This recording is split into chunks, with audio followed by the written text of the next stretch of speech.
guy scheduled around. Well, hello everybody. Whoop! Welcome We to made it. Monday Night Live. Just a tiny bit of technical difficulties on the Facebook side of things. It's fine. Having a little bit of hard time with apparently. You need to scoot just a little bit in on this way. Yep, on the Instagram. Getting a little bit of trouble with our Wi-Fi tonight, so hopefully you guys are reading this okay. Well, we made it. We made it. So welcome everybody to Monday Night Live. Dean Nixon, Kate Semmens coming at you live from Turning Leaf, and excited to spend the evening with you. Yes. It's a great week one of the NFL. Oh. So you can't go wrong there. Except for now we're probably having a little bit of competition. A little conflict. With I know. The other Monday Night because Live. my Broncos are playing right now. So that's okay. We appreciate your sacrifice, Dean. They have this thing, it's called DVR. Yeah, I don't have that. I don't have streaming. Now I know what That's I'm getting the you new for thing, Christmas. streaming. Well, we are excited to join you tonight, and we had such a great conversation. The last couple episodes, we've had so much interaction and so much, not just interaction on screen, but also off screen. Yep. It's been really fun to continue those conversations. So hopefully, and we've talked about this in the past, hopefully you are taking these topics and taking them into your homes and taking them into your lives and workplaces and having these conversations with people around you. We really need to get these conversations going. Absolutely. And especially if you can remember last week, we talked about a lot of really cool stuff as far as like parenting and how to bring up difficult conversations with your kids about social media and different ways to be able to help out that way. So. Yes. So tonight we wanted to talk about something that we're right about that time frame. Easy, you see Kate. my exhale? She's ready. Ooh, please, let's talk about this. So tonight, one of the things we're starting to get to that midway point from school started to oh my gosh, it's the holidays.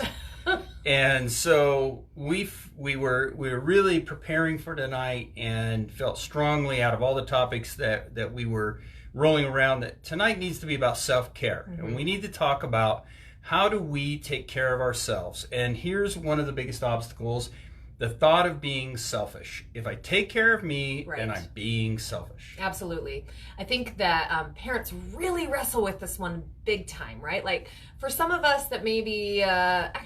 Let's not pretend right now, right? I almost included myself in this, but I struggle with the self-care time, even though when I'm having my me time, that's all it is. But I think specifically parents do because they feel like I've got my job, I've got my kids, like there's zero time for me, when that's so crucial. Everyone knows that analogy of the oxygen mask, right, on the airplane. And that's what self-care is putting on your oxygen mask. It really has been one of the industry standard metaphors for like the past 10 years.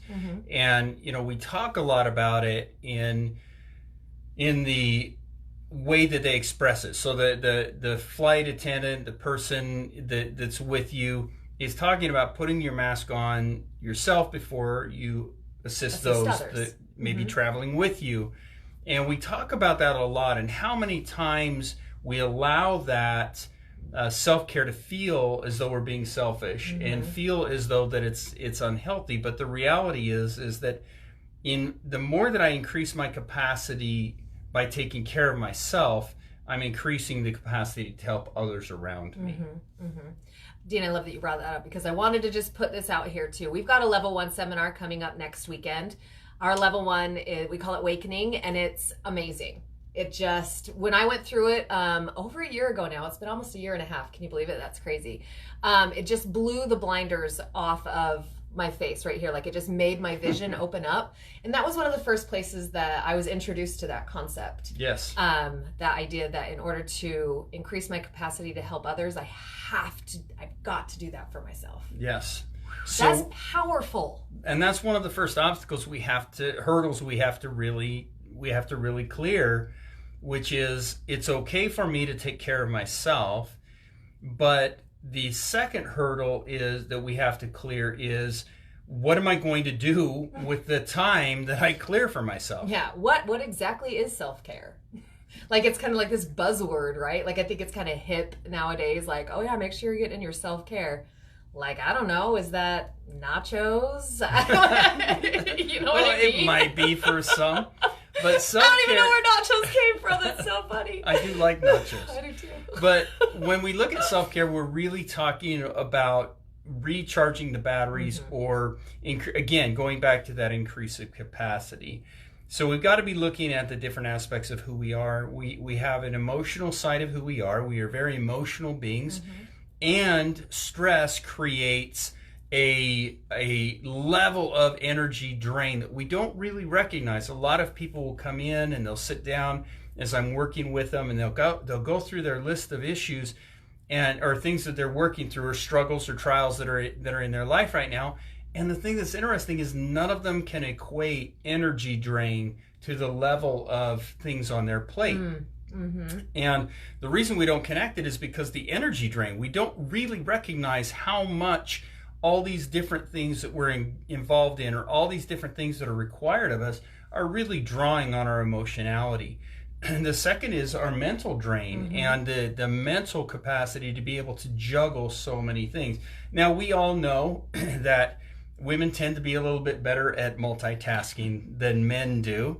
And I'm okay with that. I do get in a restaurant and get one track, especially if football's on the TV. I try not to sit near TVs.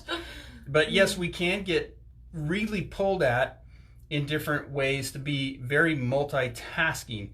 Back in the early 1900s, the 1800s, even earlier, when everything was very one track. You go out and you're working on this today. You're going out and working on that today.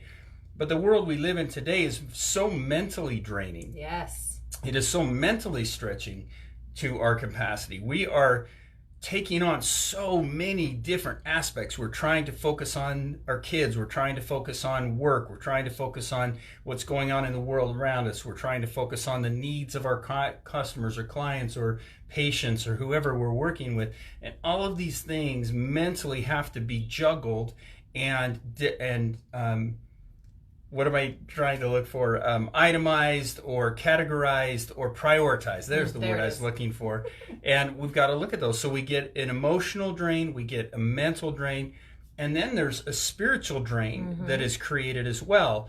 And I'm not talking about spiritual from a religious angle. I'm talking about the spirit and the essence of who we are, and the things that are going on every day that tend to be very difficult or challenging for us to handle on a spiritual level. And so we get those three very internal mechanisms, and those are internal pieces that tend to drain our emotional capacity.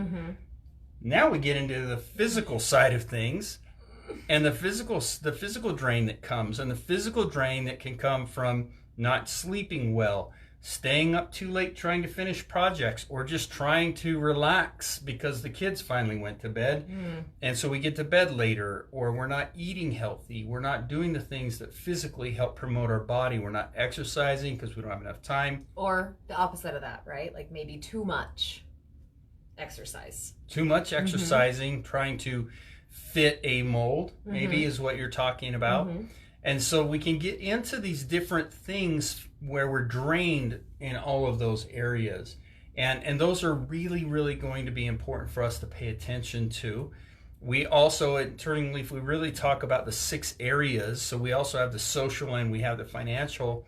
And we can get a social drain where I'm either not, I have too much going on socially, or I don't have enough going on socially, as well as financially. We can have financial drains as well. So these are all the areas that we can really get behind on. Absolutely. And I think part of that self-care piece is really taking an honest look and inventory and sitting with yourself and saying like, okay, how am I doing with my physical? Like, how's my physical body feel? What does it need? What is it, can I do an improvement there?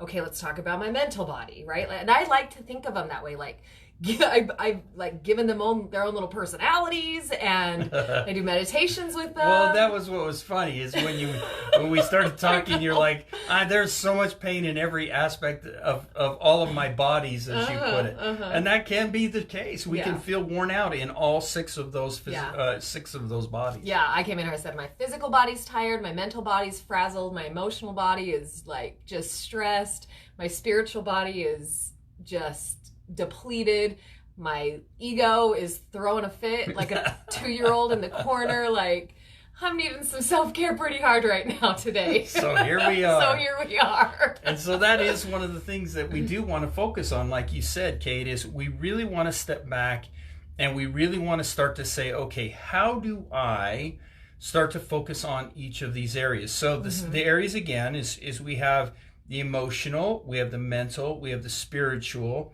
we have the physical, the financial, and the social. And not in all those specific orders. They can be in different orders. But as you go through each of those, it's important for us to sit down and go, what are the needs in each of those areas? And how do I fulfill those needs? Here's one of the challenges that I would give you is this. I would encourage you to sit down and go through each of those areas and then ask yourself, how is each of that, or how is that affecting? So let's say, affecting my relationships and affecting me in regards to my relationships. So then you can go back and you go, okay, emotionally, I feel this needs to be done and I feel drained here because of this. It's affecting me this way, and that's affecting my relationships this way. And then we find the remedy to it. And of course, that's what we would be doing here at the office, but it's something that you could do there at home. Absolutely. And the cool part about self-care is it's just like any other practice in your life, right? Like, you don't have to clear out hours in your day and in your week to be able to start this. Like, just check it in with yourself and say, okay, today I'm really going to do 5 or 10 minutes for my mental body, right? Like, I'm going to meditate, or I'm going to do some relaxing, or maybe for physical, like maybe I'll just go for a 20-minute walk instead of feel like I've got to do 2 hours of P90X, right? like right. That kind of stuff. Right. Yeah. Is real life. It is. And a lot of it has to do with the emotional and or the physical capacity that I have. It would be good to just do a little P90X. I love that. But it may be better to do a walk. Right. Like that may be what your body wants more. Right. And pushing beyond. That's one thing we do well here in America is we push ourselves too far at times. And it's not just our culture, but we do here in our culture, and those watching in other cultures will recognize that we do tend to push a little too far. Yeah.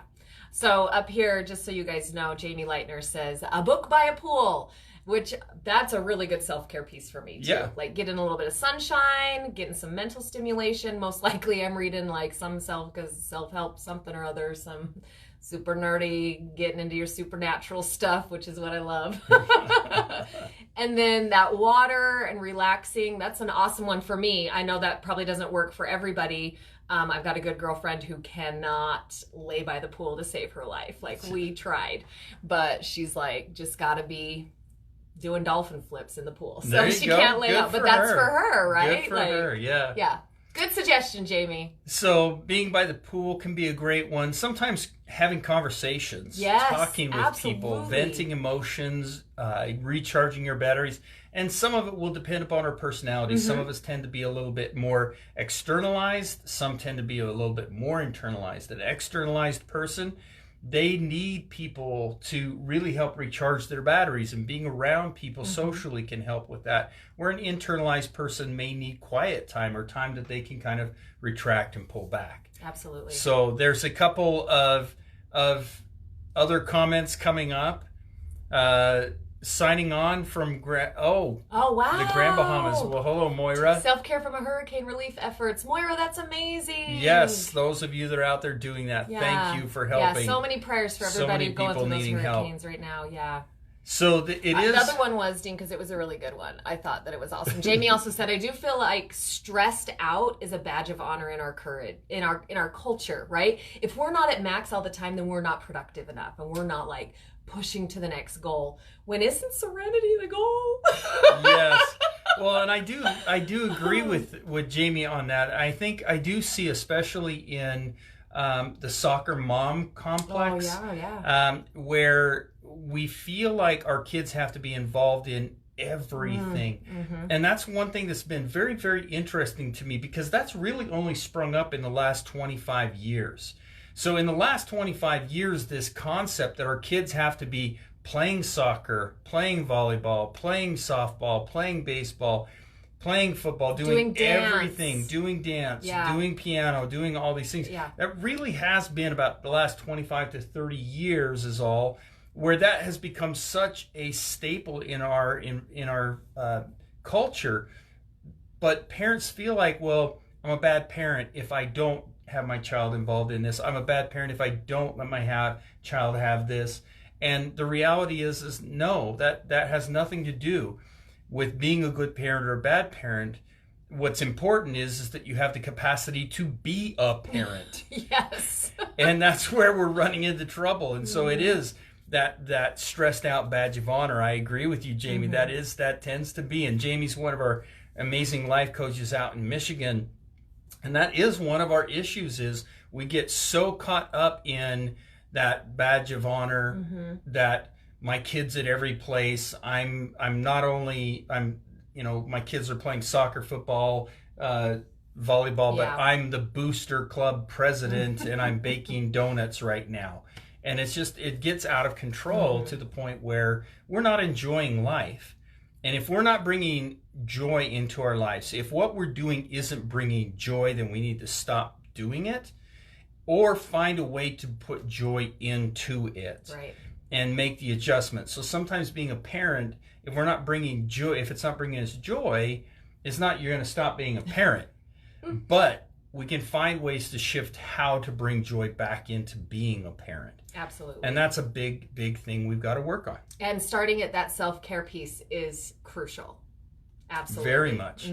Very much. So self-care, that's the thing that we really wanted to focus on today, and really want you to be thinking about those 6 areas. So feel free, throw in the comments what you think would be a really great idea, and what works for you. Maybe could give somebody else some ideas about what could work for them. I think that would be a really fun topic of conversation just to dive into a little bit more with everybody. So yes. Well, we've got some other comments coming up. Oh, good grief. Aditi is commenting on teaching our kids self-care. Awesome. At the ages 6 and 9. They have earlier bedtimes once a week to recoup from a busy week. Such a great concept. Yeah, that's awesome. Take the quiet time daily. It is so important. So cool. Manicures and body lotion rubs, all these things. And we need to teach our children. We're teaching them to work hard, which is an important thing. Our children need to learn work ethic. They need to learn to work hard. But they also need to recoup. They also need to teach the downtime. And we as parents, we're the ones that set the bar. We're the ones. And I always get that. It's really important that we as parents, not only are we telling our children, hey, this is what's important, we're showing them, hey, this is what's important. Right. And I think that is an amazing opportunity that we have now that it's on like our social radar, right? To be able to teach our children these things, or to teach other people in our life. Like, you may have a parent that needs to learn how to do some self-care. And so having that conversation with your older parent, right? Yeah. Like, hey, Mom, let's talk about this thing, because you seem a little bit worn out all the time, which, because a lot of people just have that give in them. Well, and I've seen that. I've actually had a mother that was working so hard. She was taking care of her grandkids. She was helping her daughter out with the kids. She was baking and doing all these different things that really was setting the bar, which was very high for her, but is also setting the bar high for her daughter, which was setting the bar high for her grandchildren. Yes. And so we do have to kind of do that reality check. And that's important And I appreciate Aditi is bringing in on our other feed. She's talking also about, do you think our overworked, underfed, and underslept teenagers do self-care? Oh, they need it. They need it. And now you're addressing, Aditi's also addressing the high suicide rate in teenagers because of that need to be everything to everyone. Yes. And again, please, those of you that haven't got the ebook yet, please do go to the Turning Leaf Wellness Center page, enter in your email address, and we will get you the 10-page essay on empowering women and helping women, ideas of how women can empower themselves, that really talks to how we've got to address the stress levels and address the need to be everything to everyone. So even though it's written and geared towards, I wrote it and geared it towards women specifically, but it also applies to our teens, it applies to men, it applies to everybody. So please make sure you log on and get a copy of that. Yeah, thanks for all your comments, you guys. This is a great topic. There's lots to talk about because not all of us are really good at it, right? Most of us kind of really struggle with it. So. But everybody relates, apparently. Absolutely. So thank you, everybody, for the comments. Thank you for tuning in. As always, please like and share our videos, pass them on. And most importantly, please take these topics to your dinner table. Please take these topics to your lunch table and your workplace and to all the places, and let's start to promote the change that we need so desperately in our world right now. Thank you for those of you that are helping out with the hurricane relief efforts. Our hearts and prayers are out there with those that are suffering across the world and across the country. We're doing everything we can to help out, so please help out those around you. Yeah, we love you guys. Thank you all. Have a wonderful week. See you on next. See you next Monday Night Live.